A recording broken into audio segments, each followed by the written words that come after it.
حضرت مالک بن دینار 400 سال پہلے لکھتے کہتے میں طواف کعبہ کر رہا تھا، کوئی وظیفہ پڑھتا، کوئی وظیفہ پڑھتا، ایک نوجوان دیکھا ہر چکر پہ درود شریف ہی پڑھ رہا، ہر چکر پہ درود و سلام، ہر چکر پہ درود و سلام۔ فرماتے ہیں میں نے بازو تھاما، اس کے 7 چکر پورے ہوئے تو میں نے نکال لیا، میں نے کہا تجھے اور کچھ نہیں آتا؟ کہنے لگا الحمدللہ، الحمد سے لے کر بناس تک سارا قرآن یاد ہے، تو پوچھ کیا پوچھنا چاہتا ہے؟ تو میں نے کہا تو ہر چکر پہ درود کیوں پڑھتا ہے؟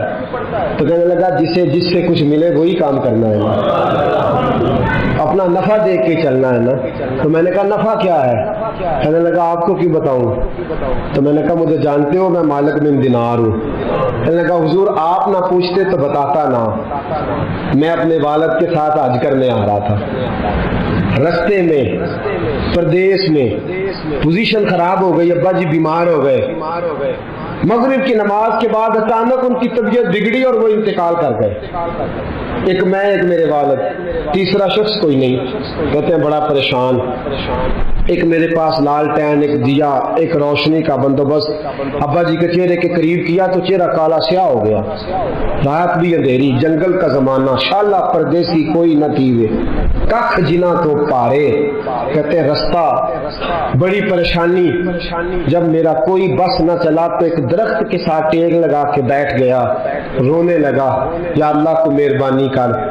کہتے ہیں نظر نیچے تھی تو خوشبو آنے لگ گئی، خوشبو مہکی، ذرا میں نے آنکھ کھلی تو میں نے ایک نور چمکتا دیکھا۔ کہتے ہیں میرے قریب سے کچھ لوگ گزرے، لگا یوں کہ یہ زمین کے باسی نہیں، یہ دنیا کے رہنے والے نہیں۔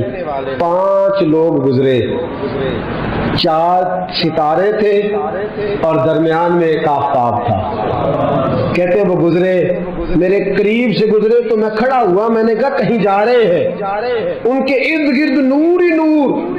کہتے ہیں میں حیران ہوا کہ میرے باپ کی میت کے قریب جا کے وہ کھڑے ہو گئے، ایک نور والے، ایک روشنی والے، ایک خوبصورت مکھڑے والے نے، جو ان چاروں کے مجھے سردار لگتے تھے، انہوں نے جیسے ہی میرے ابا جی کے چہرے سے نقاب ہٹایا اور پھر انہوں نے میرے والد کے چہرے پہ ہاتھ پھیرا، ظلمت کو ان کے نور نے کافور کر دیا، جس پر پڑی نظر اسے بھی نور کر دیا۔ بعد مرن دے مکھڑا میرا ہو جاوے جے تازہ، سمجھ لینا محبوب میرے نیان پڑھیا جنازہ۔ فرماتے چہرے پہ ہاتھ پھیرا تو میرے باپ کا چہرہ نورون علی نور ہو گیا۔ فرماتے ہیں وہ اوپر کپڑا دے کے دوبارہ پیچھے کی طرف پلٹے تو میں قدموں میں بیٹھ گیا۔ توجہ ہے آپ کی؟ کہتے میں قدموں میں بیٹھا، میں نے کہا اس پردیش میں، اس دکھ میں، اس تکلیف میں آنے والوں کون ہو؟ کہتے ان میں سے ایک چھوٹے قد والے نورانی چہرے والے بولے، کہنے لگے تو نہیں جانتے میں علی ہوں، یہ عثمان ہے، وہ ابو بکر ہے، یہ عمر ہے، اور تجھے پتہ ہے یہ جو نورانی چہرے والے ہیں یہ اللہ کے محبوب ہیں، مدینے سے آئے ہیں۔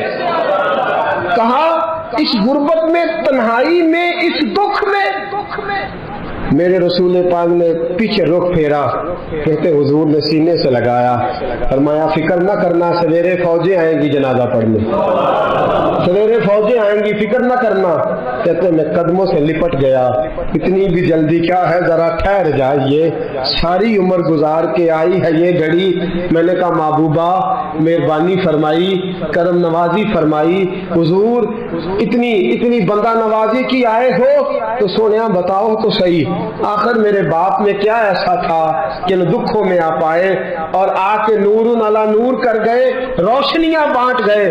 میرے مرنے پہ ہر سو شور مچ جائے گا، دیکھو گے کہنے الوداع سرکار خود تشریف لائیں گے۔ کہا اس موقع پہ الوداع کہنے آئے ہو؟ تو فرماتے حضور نے فرمایا تجھے پتہ ہے تیرا باپ ہر لمحہ مجھ پر درود پڑا کرتا تھا، ہر گھڑی سلام بھیجتا تھا، اس نے عمر بھر مجھے بھلایا نہیں، اس نے مجھے نہیں بلایا تو میں اسے کیسے بھول جاتا، اس نے مجھے نہیں بلایا تو میں کیسے بھول۔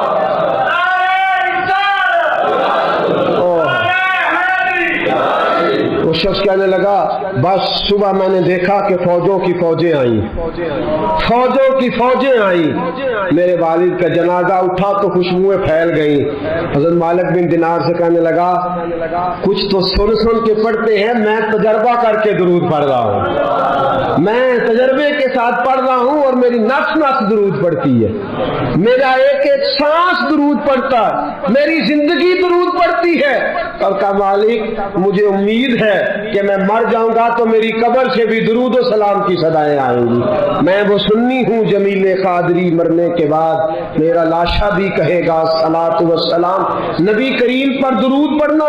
یہ جو ہماری محفل ہوتی ہیں، مجالس ہوتی ہیں، یہ ساری محبت کو عروج دینے کے لیے ہوتی ہیں، یہ ساری چیزیں توانائی پیدا کرنے کے لیے ہوتی ہیں، روحانی قوت پیدا ہوتی ہے۔ محبت جو ہوتی ہے نا، محبت، میرے نبی پاک علیہ السلام نے فرمایا جو مجھ پر ایک بار درود پڑے گا اللہ 10 رحمتیں نازل فرمائے گا۔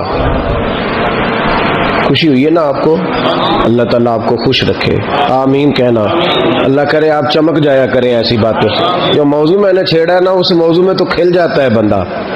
کہا نبی پاک علیہ السلام نے فرمایا جو ایک بار درود پڑھے اللہ 10 رحمتوں کا نزول فرماتا ہے، 10 گناہ معاف فرماتا ہے، 10 درجے بلند کرتا ہے۔ ایک حدیث میں فرمایا جو 10 بار پڑھے گا اللہ 100 رحمت نازل کرے گا، جو 100 بار پڑھے گا اللہ 1000 رحمت نازل فرمائے گا، اور ایک جگہ فرمایا جو 1000 بار پڑھے گا نا اللہ اس کی پیشانی پہ لکھ دے گا کہ یہ بندہ نفاق سے بھی بری ہے اور دوزخ کی آگ سے بھی بری ہے۔ یہ سارا ثواب گنوایا، یہ سارا درود پاک کا یہ ثواب گنوایا حضور نے۔ فرمایا درود پڑھو گے قیامت میں روشنی ملے گی، درود پڑھو گے قیامت کے اندھیروں میں تمہیں نور ملے گا، ثواب گنوائے۔ ایک حدیث میں کیا لفظ ہے؟ ایک بار پڑھو 10 بار پڑھو 100، یہ ثواب ہے۔ اور ایک حدیث میں کیا فرمایا؟ فرمایا اسمع صلاۃ اہل محبتی، ہاں اگر تو محبت سے پڑھے گا تو حضور اس کا کیا ثواب ہے؟ فرمایا اس کا ثواب یہ ہے کہ تو پڑھے گا اور تیرا رسول اپنے کانوں سے تیرا درود سنے گا۔ آج بڑے وظیفے درود و سلام کا بڑا ذکر ہوتا ہے، لیکن میں دیکھتا ہوں اس کے خلوص سے ہمارا مزاج خالی ہوتا جا رہا ہے، خالی ہوتا جا رہا ہے ہماری طبیعت۔ بہت کم لوگ ہیں جو کہتے ہو میں 1,00,000 روز پڑھتا ہوں، 2,000 50,000 20,000، یہ مزاج ہی ہم نے چھوڑ دیا۔ نبی کریم سے محبت کا پہلا درجہ درود و سلام ہے۔ اگر آپ درود و سلام نہیں پڑھتے تو ناقص ہے محبت۔ بھائی کیسا تجھے پیار ہے کہ تو محبت کے ساتھ درود و سلام بھی نہیں پڑھتا؟ تو کم از کم ایک دن میں 500 بار ضرور پڑھا کریں۔ پڑھیں گے انشاءاللہ؟ فجر کے بعد کتنا پڑھنا ہے؟ 100، ظہر کے بعد، عصر کے بعد، ٹائم کتنا لگتا ہے جی؟ 10 منٹ، کل کتنے ہو گئے؟ 50 منٹ بس۔ اگر تو پیچھے پلٹ کے میرے دوست کا بھی دیکھے نا تو تیرے نبی ساری رات ہی تیرا ذکر کرتے رہتے ہیں، یا اللہ اسے بخش دے، یا اللہ اسے معاف کر دے۔ تو 50 منٹ نہیں دے سکتا درود و سلام کو۔ اور میں کہا کرتا ہوں، امام سخاوی سے کسی نے کہا تھا حضور کی زیارت کرنے کو دل کرتا ہے، تو آپ نے فرمایا رات بستر پہ خوشبو لگا لے، وضو کر لے، کعبے کی طرف چہرہ کر لے، درود پڑھتے پڑھتے سو جا۔ جس مصطفیٰ پہ تو درود پڑے گا وہ خواب میں آ کے تجھے جلوہ بھی دکھا جائیں گے، وہ خواب میں آ کے تجھے دکھا جائیں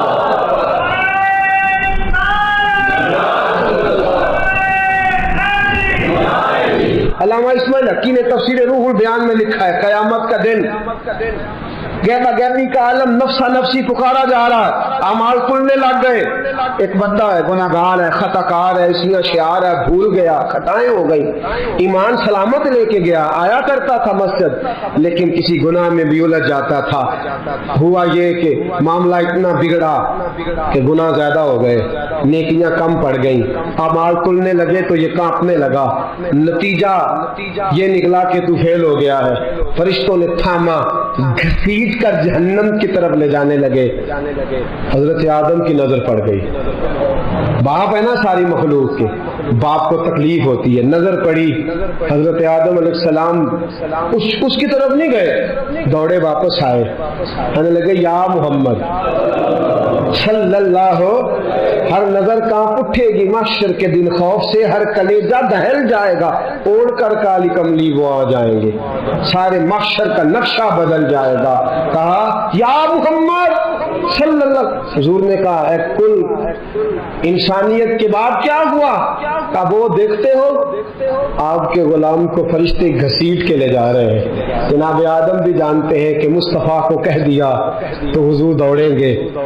حضرت علامہ اسماعیل حقی نے لکھا ہے کہ نبی کریم بھاگتے ہوئے تشریف لے جائیں گے, فرشتوں سے پوچھیں گے کہاں لے جا رہے ہیں. دوستو توجہ کرنا ذرا میری بات پہ.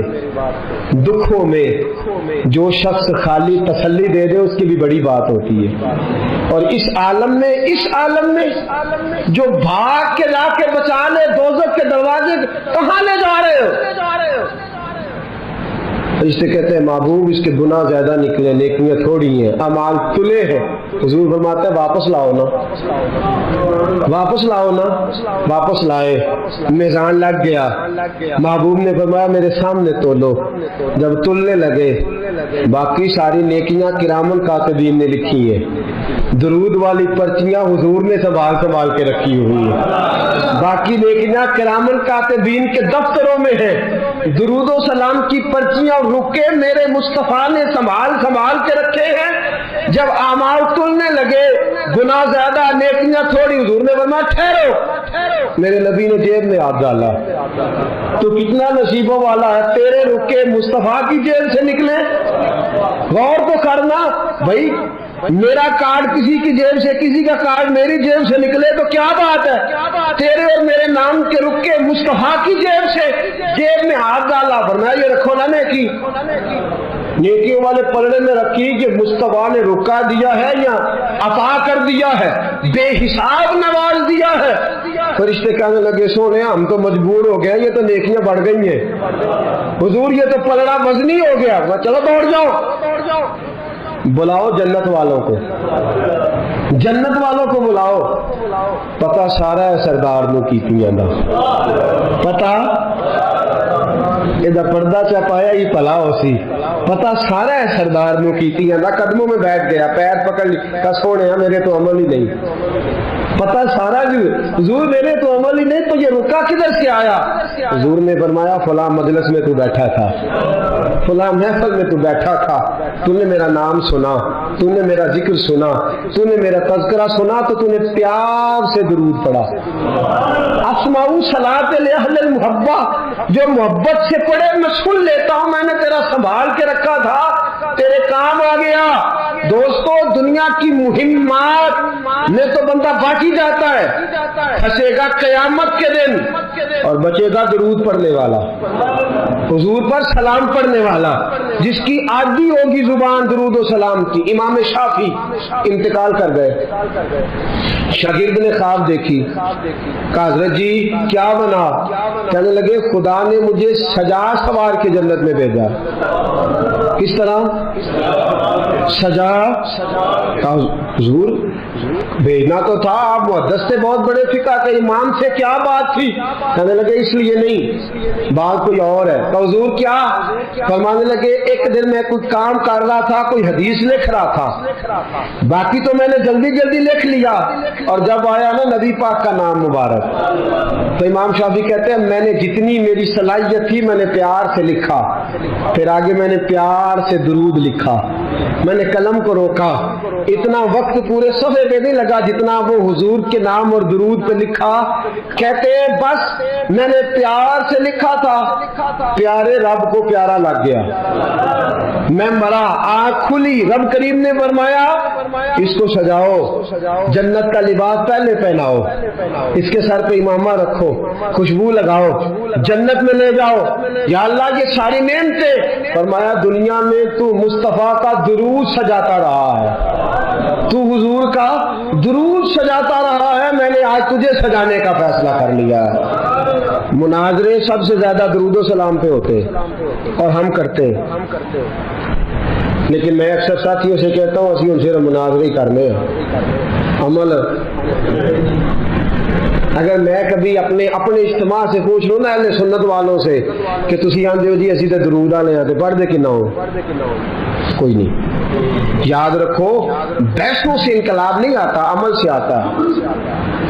آپ کا کوئی درود پڑھنا دیکھے گا تو مجھے آپ لڑائی کر کے درود پڑھوانا چاہتے ہیں، کوئی نہیں پڑھتا. اگر آپ کا درود پڑھنا کوئی پیار سے، خلوص سے، محبت سے، ناراض تو نہیں ہو جائیں گے؟ ایک بات کر دوں جی، اپنے خلاف کر لگا کر دوں. ایک شخص میرے پاس آ گئے، کہنے لگے جی ہماری گلی میں نا سویرے اٹھ کے ایک بندہ ہے، وہ کہتا ہے 111 باری سپیکر میں درود پڑھنا ہے تہجد کے وقت،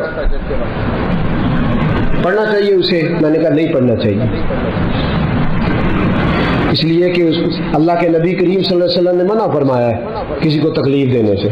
قرآن بلند آواز سے پڑھنا منع ہے جب کسی کو تکلیف ہوتی ہو. تو لوگ سوئے ہوئے ہیں، ایک آدھ دو چار بار تو ٹھیک ہے، اب 111 بار ہی شروع کر دیا ہے. وہ شخص میرے پاس آ گیا، کہنے لگا سی واقعی سننی ہوں.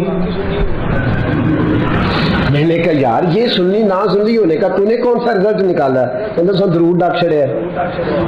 میں کہا تم ہی آنا مسیطے چلیے، 10 بغیر سپیکر تو کنا پڑھنا ہے، ناراض تو نہیں ہو جائیں گے آپ؟ میں کہا کلے ہاں اسی دو میں کسی کو قسم لینی نہیں چاہیے، پر دیانتداری نہ دسی کنا پڑھنا ہے. کہندا وہی پڑھنا جڑا سپیکر وچ پڑھنا. تو میں کہا پھر اللہ کو ڈرو. کیا دیکھیں نا کیا معاملہ ہے کہ کدھر جا رہے ہیں بھائی. میرے ہاتھ سپیکر آئے تو میں کہا جھوم کے پڑھو تو سارے پڑھو تو اونچی پڑھو تو بھگ تک پڑھو، اور اپنی باری آئے تو. اب میں ایک حوالہ دے دوں، بات ختم کروں. نبی کریم کی خدمت میں عرض کیا گیا یا رسول اللہ یہ بندہ لمبی نماز پڑھاتا ہے. حضور نے بلایا، فرمایا کیوں لمبی پڑھاتا ہے؟ میں کہا حضور مجھے مزہ آتا ہے. فرمایا لمبی پڑھنی ہو تو اکیلے پڑھنا، لوگوں کو پڑھا تو مختصر پڑھا، بچے بھی ہوتے ہیں، بوڑھے بھی ہوتے ہیں، بیمار بھی ہوتے ہیں. ہم لوگوں نے جو طریقہ درود و سلام السلام علیکہ ایھا النبی والصلاۃ والسلام علیکہ یا رسول صلی اللہ علیہ، جو آپ کا دل کرتا پڑھے، لیکن کو دکھا کے پڑھنا، بتلا کے پڑھنا، کسی شخص کو چڑھا کے پڑھنا ضروری ہے؟ درود تو ہم جب پڑھتے ہیں تو پتہ کسے دکھا کے پڑھتے؟ مدینے والے محبوب کو، رسول پاک کو دکھا کے پڑھو، حضور کو سنا کے پڑھو، نبی پاک کی طرف توجہ کر کے پڑھو. اختلاف درود میں تو لڑائی نہیں نہ ہونی چاہیے، یہاں تو نہیں نہ ہونی چاہیے. تو ساتھیو درود و سلام جم کے پڑھیں، اتنا پڑھیں. 3 فائدے ہیں درود پڑھنے کے جو میرے حضرت صاحب نے مجھے بتایا، میں آپ کو بتا دیتا ہوں، بات ختم کرتا ہوں. یاد رکھیں گے آپ انشاءاللہ. کتنے فائدے؟ میرے حضرت فرماتے ہیں درود و سلام پڑھنے والے کی زبان میٹھی ہو جاتی ہے. کک سوادنی مشری اندر کھنڈا می چک ڈٹیاں، اینا ساریاں گلاں نالو گلاں سجن دیاں میٹھیاں.